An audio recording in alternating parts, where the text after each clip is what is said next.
ना कोई चिंता ना कोई भय, बोल श्री गिरिराज धरण की जय। और गिरिराज जी के नाम लेते ही हमारी वीडियो हो जाती है शुरू। और आज के ब्लॉग में हम आपको दर्शन करने वाले हैं बहुत ही श्री कृष्ण भगवान के प्रिय और श्री कृष्ण भगवान के इष्ट देव के दर्शन, जो कि बहुत ही ज़्यादा श्रद्धा होने के बाद ही दर्शन हो पाते हैं। तो चलिए आज का ब्लॉग यहीं से करते हैं शुरू। भगवान शिव के 12 ज्योतिर्लिंग हैं भारत में। ज्योतिर्लिंग का मतलब होता है प्रकाश का शिवलिंग। पुराणों के अनुसार भगवान शिव ने स्वयं 12 स्थानों पर ज्योति प्रकाश रूप में प्रकट होकर इन ज्योतिर्लिंगों की स्थापना की। एक बार ब्रह्मा और विष्णु के बीच यह विवाद हुआ कि सबसे बड़ा कौन है। तभी अचानक एक अनंत प्रकाश स्तंभ ज्योति प्रकट हुआ। ब्रह्मा जी उस स्तंभ का ऊपरी सिरा खोजने लगे, विष्णु भगवान नीचे का अंत खोजने गए, लेकिन दोनों को ही अंत नहीं मिला। तब उस ज्योति से भगवान शिव प्रकट हुए और बोले, मैं ही सृष्टि का मूल हूँ। इस घटना के बाद शिव जी ज्योतिर्लिंग के रूप में पूजे जाने लगे। सोमनाथ गुजरात में, मल्लिकार्जुन आंध्र प्रदेश में, महाकालेश्वर उज्जैन में, ओमकारेश्वर मध्य प्रदेश में, केदारनाथ उत्तराखंड में, भीमाशंकर महाराष्ट्र में, काशी विश्वनाथ वाराणसी में, त्र्यंबकेश्वर नासिक में, बैद्यनाथ देवघर में, नागेश्वर द्वारका में, रामेश्वर तमिलनाडु में, गणेश्वर महाराष्ट्र में। इस तरीके से हमारे शिव जी के 12 ज्योतिर्लिंग होते हैं। इनकी यात्रा ज्योतिर्लिंग के दर्शन करने से पापों का नाश और मोक्ष की प्राप्ति होती है, ऐसा कहा जाता है। आइए जानते हैं कि ब्रज में कितने शिवलिंग हैं और कहाँ कहाँ पर हैं। पूरे ब्रजमंडल में यानी कि मथुरा, वृंदावन, गोवर्धन, बरसाना आदि में परंपरागत रूप से 84 प्रमुख शिवलिंग माने जाते हैं। इन्हें 84 महादेव भी कहा जाता है। ब्रज के 84 महादेव में सबसे ज़्यादा जो प्रसिद्ध हैं वो भूतेश्वर महादेव मथुरा में, गोपेश्वर महादेव वृंदावन में, चक्रेश्वर महादेव गोवर्धन में और कामेश्वर महादेव कामवन में हैं। तो आज हम आपको कामवन में कामेश्वर महादेव के दर्शन कराने वाले हैं। ब्रज के कामवन यानी कि काम्य वन में स्थित कामेश्वर महादेव भगवान शिव का अत्यंत पवित्र रूप है। यहाँ शिव जी काम यानी कि इच्छा के स्वामी रूप में विराजमान हैं। एक समय ब्रजभूमि में श्री कृष्ण अपनी दिव्य लीलाएं कर रहे थे। उनकी इन अद्भुत लीलाओं को देखने का और उनका रस अनुभव करने के लिए भगवान शिव अत्यंत उत्सुक हुए। शिव जी कामवन में आए और उन्होंने यहाँ कठोर तपस्या की ताकि वे कृष्ण जी की रासलीला के दर्शन कर सकें। लेकिन रासलीला में केवल गोपियाँ ही प्रवेश कर सकती थी। तब शिव जी ने गोपी रूप धारण किया और रास में प्रवेश किया। इसी कारण उन्हें गोपेश्वर महादेव भी कहा जाता है, जो कि वृंदावन में स्थित हैं। कामेश्वर नाम कैसे पड़ा? कामवन में तपस्या करते समय शिव जी ने अपने सभी काम इच्छाओं को नियंत्रित किया और भगवान श्री कृष्ण की भक्ति में लीन हो गए, इसलिए उनका नाम पड़ा कामेश्वर महादेव यानी कि काम के ईश्वर। और अब हम आ चुके हैं कामेश्वर महादेव।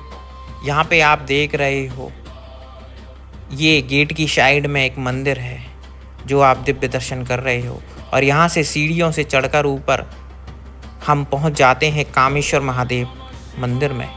और आप देख रहे हो यही है कामेश्वर महादेव मंदिर। आप वीडियो को पॉज करके आराम से जूम करके शिव जी के दर्शन कर सकते हो, क्योंकि ये दर्शन बहुत ही ज़्यादा दुर्लभ है और सामन में ये बहुत ही ज़्यादा भीड़ का केंद्र बनता है। तो अब हम जोर से बोलेंगे, जय हो श्री कामेश्वर महादेव की जय। और जो भी इस वीडियो को देख रहा हो उनके ऊपर अपनी कृपा दृष्टि बनाए रखना और उनकी सभी इच्छाओं को पूर्ण करना महादेव। यहाँ दर्शन करने से सभी मनोकामनाएं पूर्ण होती हैं। यह स्थान भक्ति और संयम का प्रतीक है। ब्रज के 84 महादेवों में प्रमुख स्थान है। शिव जी श्री कृष्ण भक्ति में लीन हुए। यह दर्शाता है कि भगवान के प्रति प्रेम सबसे ऊंचा है और काम यानी कि इच्छा पर विजय पाकर ही सच्ची भक्ति प्राप्त होती है। और कामेश्वर महादेव की कथा हमें सिखाती है कि इच्छाओं को नियंत्रित करके भगवान में मन लगाओ, तब जीवन में शांति और सफलता दोनों मिलती है और हमेशा ही मिलेगी। और अब हम चल दिए हैं फिसलनी शिला के दर्शन करने, क्योंकि हम अपने बच्चों के साथ गए थे तो हमें उनका भी मनोरंजन करना था। तो अब हम चल रहे हैं श्री कृष्ण की फिसलनी शिला की तरफ, जहाँ पे भगवान श्री कृष्ण भगवान बचपन में फिसला करते थे और अपने मित्रों के साथ यहाँ पे क्रीड़ा स्थली किया करते थे। और आप देख रहे हो ये सामने, ये है फिसलनी शिला। यहाँ पे श्री कृष्ण भगवान अपने बाल रूपी समय काल में यहाँ पे क्रीड़ा किया करते थे। और आप देख रहे हो यहाँ पे बच्चे तो बच्चे, बड़े भी पूर्ण रूप से आनंद ले रहे हैं फिसलनी शिला पर फिसल कर। और ये वाकई में बहुत ही भव्य जगह है। अगर आपके मन में कभी भी कोई भी दुख हो, पीड़ा हो, या फिर आप बहुत ही ज़्यादा चिंतित हो, तो आप इस जगह पे एक बार आके देखिए और यकीन मानिए यहाँ पे आते ही आपका दिल बच्चा बन जाएगा और यहाँ पे आप फिसलने से अपने आप को रोक नहीं पाओगे और आपका मन इतना है प्रफुल्लित होगा, इतना खुश होगा कि आप यहाँ से बहुत सारी यादें लेकर जाएंगे। और हमने भी यहाँ पे फिसल कर देखा, सच में बहुत ही ज़्यादा आनंद आया। और अब हम चल दिए हैं वापस अपने गंतव्य की तरफ। और रुकिए, बीच में हमने यहाँ पे व्योमासुर की गुफा के बारे में भी सुना था, तो अब हम आपको सीधे ले चलते हैं व्योमासुर की गुफा। व्योमासुर एक शक्तिशाली राक्षस था जो श्री कृष्ण के शत्रु कंस का साथी था। उसका नाम व्योम यानी कि आकाश से बना है, क्योंकि वह आकाश में उड़ने और रूप बदलने की शक्ति रखता था। एक दिन ब्रज में श्री कृष्ण अपने सखा ग्वाल वालों के साथ खेल रहे थे। वे सब मिलकर चोर सिपाही जैसा खेल खेल रहे थे। उसी समय व्योमासुर ने मौका देखकर ग्वाल वाल का रूप धारण कर लिया और खेल में शामिल हो गया। धीरे धीरे व्योमासुर ने खेल के बहाने कई ग्वाल वालों को पकड़ लिया और कृष्ण की गैयों को यहाँ गुफा में ला करके बंद कर दिया। वह सोच रहा था कि सभी को कैद करके श्री कृष्ण को अकेला कर देगा। जब श्री कृष्ण को यह बात समझ आई तो उन्होंने तुरंत व्योमासुर को पहचान लिया। कृष्ण ने उसने पकड़ लिया और जोरदार युद्ध शुरू हुआ। व्योमासुर ने अपनी असली विशाल रूप में आकर आकाश में उड़ने की कोशिश की, लेकिन श्री कृष्ण भगवान ने उसे जमीन पर पटक पटक कर उसका वध कर दिया। व्योमासुर के मारे जाने के बाद श्री कृष्ण भगवान ने गुफा को खोला और ग्वाल वालों और गैयों को सुरक्षित बाहर निकाला और सभी ने मिलकर श्री कृष्ण भगवान का धन्यवाद किया। बुराई कितनी भी चालाक क्यों ना हो, सत्य और धर्म की हमेशा जीत होती है। भगवान हमेशा अपने भक्तों की रक्षा करते हैं। और आप देख रहे हो ये छोटी छोटी सीढ़ियों से यहाँ हम गुफा को देखने के लिए आए हैं।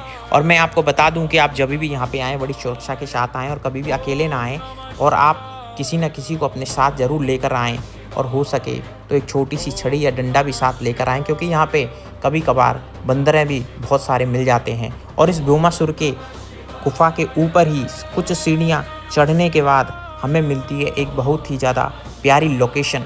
और यहाँ पे ऊपर श्री कृष्ण भगवान के और श्री राधा जी के चरण स्थली भी हैं। और यहाँ पे हमने उनको देखा, स्पर्श किया और नमन और मस्तक लगा के प्रणाम किया, क्योंकि यह दर्शन बहुत ही ज़्यादा दुर्लभ होते हैं। और हमने यहाँ पे देखा कि चरण चिन्ह कितने ही प्यारे, कितने ही सटीक, जैसे कि अभी के अभी यहाँ पे श्री कृष्ण भगवान खड़े हुए हों। और आप देख रहे हो यहाँ पे चारों तरफ पहाड़ियाँ ही पहाड़ियाँ, बहुत ही ज़्यादा भव्य नज़ारा है। और यहाँ पे आप देख पा रहे हो शिवलिंग बैठाया गया है। यहाँ पे किसी सज्जन पुरुष ने शिवलिंग की स्थापना की है, ताकि शिवलिंग यानी कि हमारे शिव शंकर श्री कृष्ण भगवान के आसपास रह सकें। और अब हम चल दिए हैं वापस अपने गंतव्य की तरफ। हमने सब कुछ आपको दिखा दिया है, बहुत ही दुर्लभ दर्शन। अब मिलते हैं आपसे अगली वीडियो।